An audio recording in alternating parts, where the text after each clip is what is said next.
Welcome back. This being the weekend that Canadians celebrate the anniversary of Queen Victoria's birthday, the Queen who anointed Ottawa and likely capital at the time of the new country of Canada, we thought we would focus on whether the current Queen, Elizabeth, is about to make a decision with constitutional implications for Canada. Last week, Her Majesty opened the British Parliament with the customary speech from the throne. But for the first time in 17 years, someone surprising joined her. They're there, on the left, the next King and Queen, Charles and Camilla. And that has sparked speculation the 87-year-old monarch may be preparing to offload some of her duties.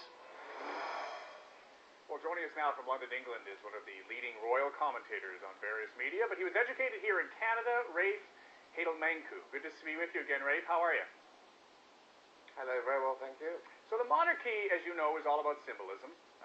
Commentators are talking a lot about a potential elevation of Charles to something called Prince Regent, and that's what they take from the images that we saw this week. What's the significance of that position? Well, really, it's a legal impossibility to become Prince Regent whilst Her Majesty remains in robust health physically and mentally as she is. In Britain, unlike in Canada, we have something called the Regency Acts, which dictate what happens when a monarch becomes physically or mentally incapable of fulfilling her duties. And so there's no possibility of the Prince of Wales becoming Prince Regent. What we will see, though, is a gradual increase in the number of roles that he fulfills over the next few years. He's going to be heading up the next Commonwealth Heads of Government meeting as the Queen scales back on her long-haul trips. But this whole notion of a Prince Regent is a bit of a fiction. Not to say that it may not happen in the future, in some future date. That poses some problems for Canadians in a constitutional context because Canada doesn't have any Regency Acts of its own. In 1947, there was a discussion about this in Parliament, and George VI issued letters patent to give the Governor-General of Canada almost all the powers of the sovereign. So whilst the Queen is in good health, this isn't really an issue for Canada. It's only if the Queen falls into a state of incapacity that it will become an issue in terms of can a Prince Regent actually appoint the next Governor-General. So that is something which Canadian constitutional experts will need to decide. Okay, so, but quickly, what's the definition of incapacity? I mean, it's not, I would assume, mental incapacity. If she was physically, I mean, she's 87, it's got to be more difficult for her. Is it possible that there could be some physical incapacity? Well, essentially, there are four individuals, three of whom in the nation, the Lord Chancellor, the Speaker of the House of Commons, the spouse of the Sovereign, who have to agree in writing, having received medical written evidence that the Queen is physically or mentally incapable of fulfilling her duties.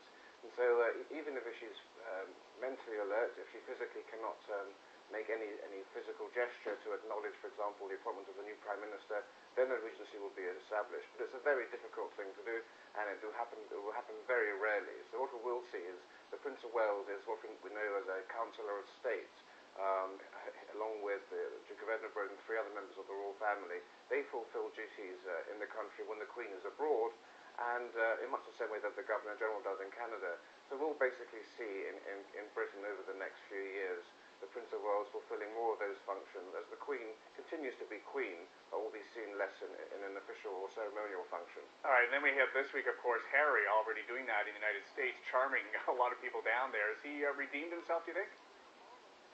Absolutely. Harry Mania has swept over America. Indeed, one commentator said that Britain should use this opportunity to try to get a trade deal with America or an extradition treaty.